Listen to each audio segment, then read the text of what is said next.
And I've spent a lot of time thinking about this question of God, and God, how do I know that you are? And I do. And I love to share with people the different reasons why I do. But I want to just share this illustration with you. I mean, and some of you may have heard me share this before, but fish aquariums, who owns a saltwater aquarium or has been had a saltwater aquarium? Not one of you. Man, there's one person. Okay, two of y'all. I love fish, taking care of fish. So, true story. This is a true story. I loved my fish before I ever knew them. I thought about them. And I thought, I'm going to create a home for these fish.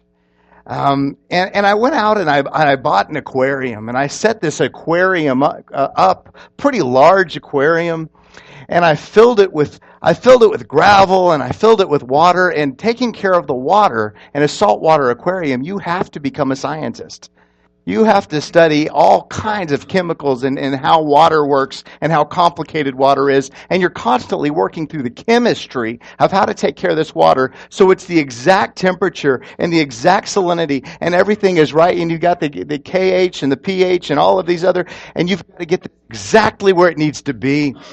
And I did this, and I got the water right, and I put in living rock is what it's called, and it's rock with all kinds of living organisms on it, and it helps filter the water, and I put living rock and all kinds of corals and all of this in my aquarium. And I did this because I loved my fish before I ever knew my fish.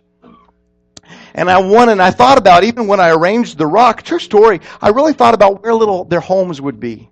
And I arranged the rocks and thinking, man, one fish is going to live right there and another fish is going to live. And I was so excited. And then you had to wait for a couple of weeks and let the water settle. And I couldn't wait to get fish and introduce fish into my aquarium. And on the first day, I went out and bought a light. And I put a light over my aquarium. The light's the most expensive part of a saltwater aquarium because you have to get the exact right kind of light. So on the first day, I put up a light. On the second day, I got a sump and I put it below the aquarium so I could separate the water that was above up here from the water that was below. And I stood back and I looked at it and I said, this is good. I like this. And on the third day, I went in, I got little plants and corals and all this stuff, and I put it in my aquarium. And I lined it out. And I stepped back and I said, this is good. Okay. And then on the fourth day, and this is true, this is how much I love my fish.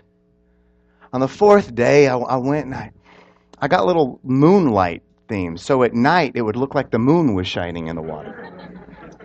And I separated my light that I had on at night from the light that I had on at day. And it was good. Okay. On the fifth day, I began to introduce snails and clams and the beginning of my cleaners and all of these things into the aquarium, and it was beautiful. It was good. The sixth day, I began to introduce my fish. And my 2 clownfish were the first to come into my aquarium. And I put in these 2 clownfish, and one I called Trooper, and the others I called Kula. And I put in stupid names. I'm not good at naming anything. That's why I don't have kids. And I put these in my aquarium, and they made a home for themselves. And then I began to introduce my blue hippo tang, and then I put in a yellow tang, and I even put in an angelfish in my aquarium. And this aquarium comes to life. And it's not just that it came to life. It's not just that. It was beautiful, but it's not. Then the fish started to talk to each other, and they started to develop a community. And fish began to wonder where their world came from. And when they swam and they saw the expanse of the aquarium, and they looked up and they saw the light and they saw everything, and they began to come up with theories about how did we get here? This couldn't have come from nothing. And then I would feed them the little flakes, and it would come down, and the flakes they called manna. And they didn't know. And some of the fish would say, that comes from the Jeff. And other fish would say, you're stupid, there's no Jeff. And they would argue and say, if there's no Jeff, then where did this whole world come from? Where did our world come from if there's not a Jeff? And they said, when there was this explosion and it came and it happened.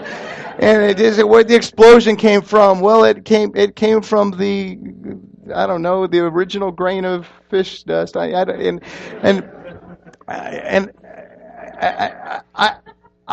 was hurt. My feelings were hurt because my fish didn't believe in me. And I was thinking, your world is so small. How are you going to question me? You don't even know what the room looks like outside of your aquarium. You don't know what a bathroom is. You don't know what a living room is. You don't know what. And I was looking around my house and I was thinking, the expanse of my house, you couldn't even begin to fathom in your little fish brain, but you have the guts to question me. And then I went outside and I was like, you can't understand a neighborhood. You can't understand a city. You don't know what a university. You don't know any of this stuff. My world is so much incredibly bigger than your little fish world. And you would dare think that you know enough science to question Jeff. And then they began to poop. And they messed up their aquarium and it started to get nasty in there, and it started to get filled with little green algae. And they said, now we know there's no Jeff. What kind of Jeff would allow this? And I'm like, you just pooped in your aquarium. And now you're going to question me because you're pooping in your own aquarium? And then they began to get sick, and the filter got clogged up, and they're blaming me. And they're saying there could be no Jeff because of all the sickness in our world. And I was like, okay. So I roll up my sleeve and I extend my right arm into their world. And I began to clean the aquarium and I began to do what I could. And all the theist fish said, look, it's Jeff. And then the other fish said, no, that's not Jeff. That's an ugly fish.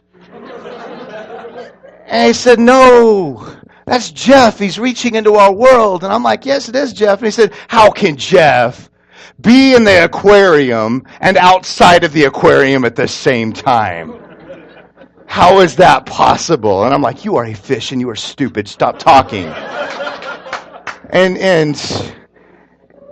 And they began to come up with philosophies of what Jeff might look like. And well, there's Jeff the hand, and there's Jeff the head, and there's Jeff and they began to draw pictures of what the tri-Jeff might look like. And it was killing me because when I would reach in there, and this part of the story actually is true, the clownfish were the guardians of the aquarium. Everybody else hides when I reach my hand in, and the clownfish come swimming out and attacking my finger, and they try to start biting me, and I thought about this, and I thought about this world and this scenario, and what an amazing analogy that is for God. We are man, and we try to question God. God lives in this infinite space that is so far beyond us, and His knowledge is so infinitely beyond ours. And we're like these little fish, and we can't even understand what's beyond the walls of our aquarium. But we are so full of arrogance, like we know something. And God is immense.